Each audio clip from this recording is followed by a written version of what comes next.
Welcome to my சேனலுங்க. இன்றைக்கி நம்ம simple and ஈஸியாக செய்யக்கூடிய அண்ட் ஹெல்த்தியான டிஷ்ஷு தான் பார்க்க போகிறோம். சின்ன வெங்காயம் மட்டும் நம்ம கடையில் கிடைக்கிற போது நம்ம வாங்கிக்கணும், அவ்வளவுதான்.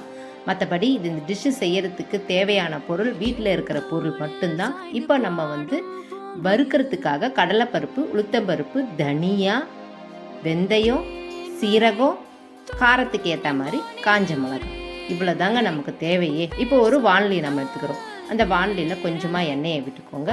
எடுத்து வச்சிருக்கிற பொருளை அப்படியே இதில் போட்டு நல்லா வதக்க போகிறோங்க.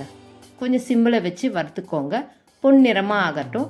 கொஞ்சம் மைல்டு லைட் ப்ரௌனிஷ் கலரில் வந்தால் போதும். அந்த அளவு வரணும். நல்லா வறுத்து விட்டுக்கோங்க. எல்லாத்தையும் ஒன்றாவே போட்டு வறுத்துக்கலாம். இப்போ இவங்க வறுத்துட்டாங்க. சின்னதாக லைட்டாக உங்களுக்கு ப்ரௌனிஷ் கலர் வந்திருக்கும். இப்போ நம்ம க்ளீன் பண்ணி வச்சுருக்கிற சின்ன வெங்காயத்தை அப்படியே நம்ம போட்டுற வேண்டியதுதான். சின்ன வெங்காயத்தை போட்டு நல்லா ஒரு பெரட்டுன்னு பெரட்டி விடுங்க. சின்ன வெங்காயம் இந்த எண்ணெயில் நல்லா வதங்கணும்.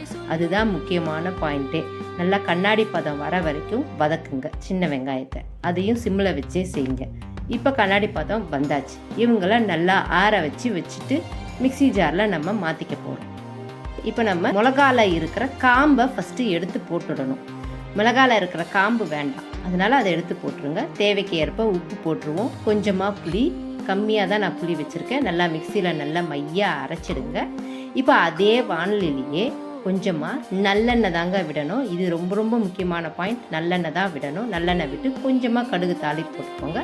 கடுகு வெடித்த உடனேவே நம்ம இந்த அரைச்சி வச்ச விழுதை அப்படியே போட்டு இந்த எண்ணெயில் நல்லா பெரட்டுன்னு பெரட்ட போகிறோம்.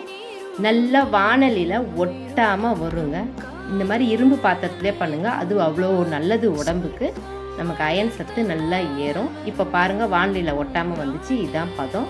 இப்போ இரும்பு பாத்திரத்துலேருந்து உடனே எடுத்து மாற்றி வச்சுருங்க. அதுதான் நமக்கு ரொம்ப ரொம்ப நல்லது. இப்போ நமக்கு வெங்காயத்துக்கு ரெடி ஆயிடுச்சு. கண்டிப்பாக எல்லாருமே ட்ரை பண்ணுங்கள். பழையதுக்கு இது அவ்வளோ ஆப்டாக செட் ஆகிற டிஷ்ஷுங்க. இது சுடுற சாதத்துலேயும் போட்டு சாப்பிடலாம். கண்டிப்பாக ட்ரை பண்ணுங்கள். எனக்கு கமெண்ட் பண்ணுங்கள். தேங்க்யூ.